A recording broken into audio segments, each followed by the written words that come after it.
आउज़ुबिल्लाहिमिनश्शैतानिर्रजीम बिस्मिल्लाहिर्रहमानिर्रहीम। अस्सलामु अलैकुम डियर स्टूडेंट्स, उम्मीद करता हूँ आप लोग खैरियत से होंगे और अल्लाह के फजलो करम से मैं भी बिल्कुल ठीक हूँ। तो डियर स्टूडेंट्स, आज की इस वीडियो में मैं आप लोगों के साथ उर्दू का जो पेपर है वो अटैम्प्ट करने का तरीका जो है आपके साथ शेयर करूँगा। उसमें आप लोगों को बताऊँगा कि कितनी पेजेस का खुलासा होना चाहिए, तशरीह कितने पेजेस की होनी चाहिए, किस तरीके से पेपर को खूबसूरत बनाए, अट्रैक्टिव लगे आपका पेपर। तो ये सारी बातें जो हैं वो आप लोगों के साथ मैं इस वीडियो में शेयर करूँगा। तो उससे पहले मेरे वीडियो को लाइक कर दीजिएगा और कमेंट भी अच्छे अच्छे कीजिएगा। तो चलते हैं वीडियो की जानिब।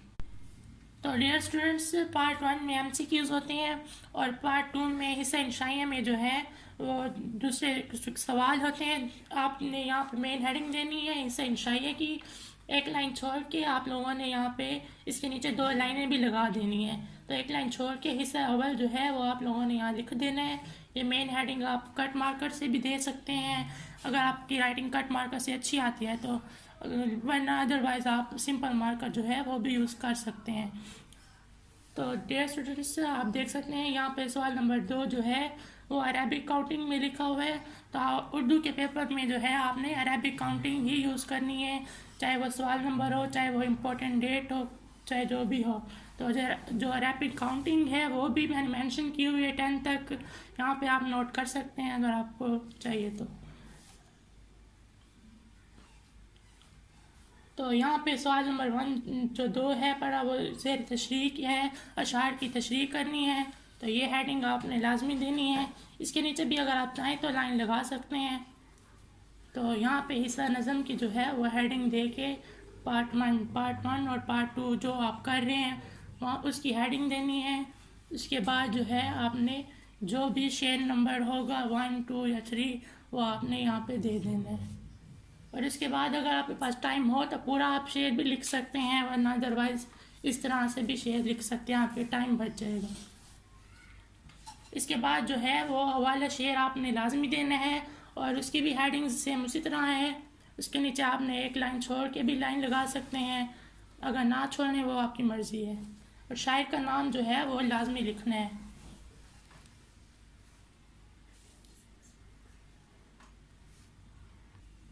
अच्छा, इसके बाद आप लोगों ने यहाँ साइड पे मफ़हूम की हेडिंग दे के एक डेड लाइन का जो है वो मफ़हूम भी लिखना है। उसके बाद यहाँ पे आपने तशरीह की हेडिंग देनी है और जो आपने तशरीह शुरू करनी है वो इस हेडिंग के बाद नीचे वाली लाइन से जो है आपने तशरीह शुरू करनी है।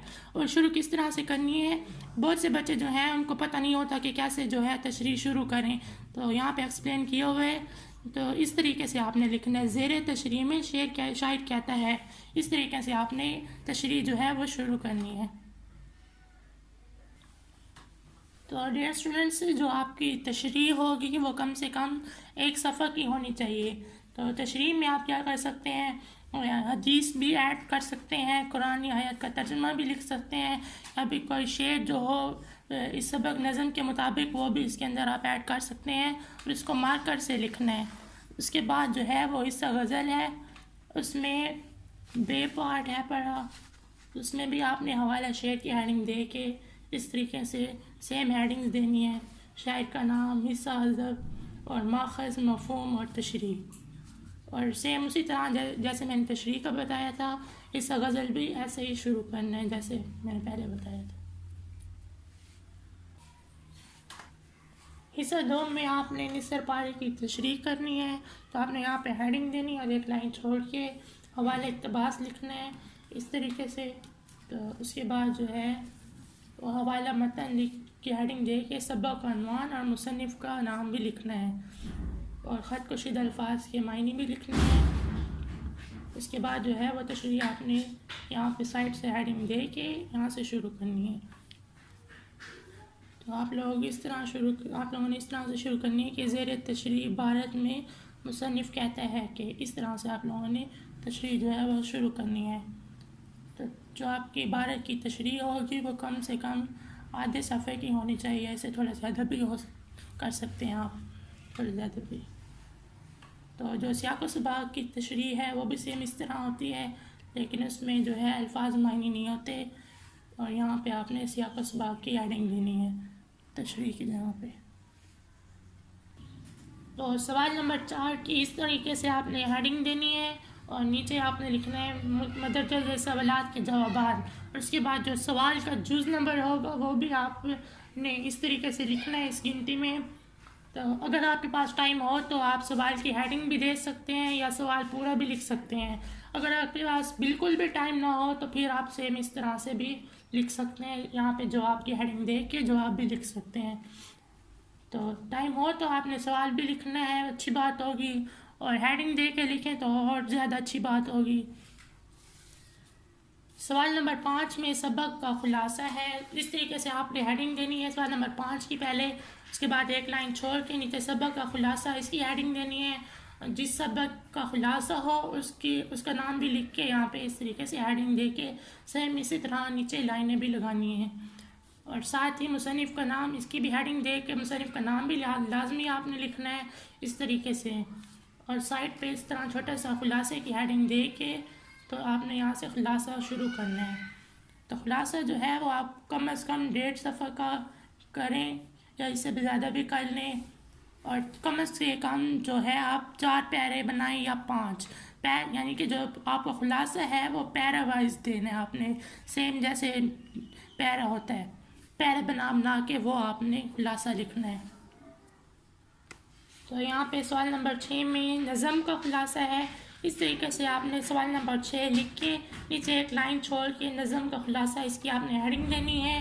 तो नात का खुलासा हो या जो भी नज़म हो वो उसकी यहाँ पे आपने नाम लिख के हेडिंग दे देनी है, और शायर का नाम भी लाजमी लिखना है इस तरीके से हेडिंग बना के, और नीचे लाइनें भी लाजमी लगानी है। तो जो खुलासा है वो भी आपने इस तरीके से हेडिंग दे के लिखने हैं, यहाँ से स्टार्ट करने हैं, और जो आपका खुलासा होगा वो कम से कम आधे सफ़े का होना चाहिए, आधे सफ़े का। और सवाल नंबर 7 में हमारे पास यहाँ पे दरख्वास्त है पड़ी, तो आप लोगों ने इस तरीके से दरख्वास्त शुरू करनी है। बखिदमत जनाब चेयरमैन, जिसकी भी हो, जिस टाइप की भी दरख्वास्त हो, इस तरीके से आप लोगों ने शुरू करनी है, और जो दरख्वास्त का अनवान होगा वो भी आपने लाजमी लिखना है। और उसके बाद हेडिंग में जनाब आली, ये भी आपने हेडिंग बता के लिखना है। दरख्वास्त जो है जब आप एंड करेंगे दरख्वास्त का वो सेम इस तरीके से करना है, ये हेडिंग्स देनी है इसकी मार्कर से इसको शो करवाना है। और जैसे मैंने आपको पहले बताया है जो डेट है पड़ी वो भी आपने मार्कर की हेडिंग में ही लिखनी है इस तरीके से। और आपकी जो दरख्वास्त होगी वो कम से कम 1 सफ़ा और ज़्यादा से ज़्यादा 1.5 सफ़ा की आप लिख सकते हैं जो दरख्वास्त है इस तरीके से सेम। सवाल नंबर 8 है, इसकी भी आपने सेम हेडिंग देनी है इसी तरीके से, दरमियान में हेडिंग देनी है। सवाल नंबर की साइड पे कभी हेडिंग नहीं देनी, सवाल नंबर की जो है वो हमेशा दरमियान में ही हेडिंग देनी है इस तरीके से। तो सवाल नंबर 8 यहाँ पे मुकालमा है तो उसकी हेडिंग दे देनी है आपने इस तरीके से, एक लाइन छोड़ भी सकते हैं आप। तो यहाँ पे दोस्तों के दरमियान मुकालमा है, जिस मर्ज़ी के दरमियान मुकालमा है, यहाँ आपने उसकी हेडिंग भी देनी है। और उसके बाद पस मंज़र लिखना है, तो इस तरीके से हेडिंग बना के अस्सलाम वालेकुम लिखना है, और इसके बाद कम से कम 1.5 सफ़े का जो है आपका मुकालमा होना चाहिए। सवाल नंबर 9 है, इसमें जुमलों की दुरुस्तगी और ज़रबुल इस्लाम, तो ये भी आपने हेडिंग दे के ही लिखना है इस तरह से। जुज़ नंबर जो आप जुज़ कर रहे हैं सवाल का वही आपने यहाँ पे लिखना है इस तरीके से जो, और जब आपका पेपर ख़त्म हो जाएगा तब आपने इस तरीके से बड़ी लाइन लगा देनी है। सिंगल लाइन भी आप लगा सकते हैं और डबल लाइन भी लगा सकते हैं। तो ये थी मेरी आज की वीडियो, उम्मीद करता हूँ आप लोगों को पसंद आई होगी। तो ये मेरी आज की वीडियो थी, उम्मीद है आप लोगों को से लिए कि ये वीडियो आप लोगों के लिए हेल्पफुल साबित होगी। तो मिलेंगे किसी नेक्स्ट वीडियो में, तब तक के लिए अपना ख्याल रखें, मिलते हैं नेक्स्ट वीडियो में, तब तक के लिए अल्लाह हाफिज़।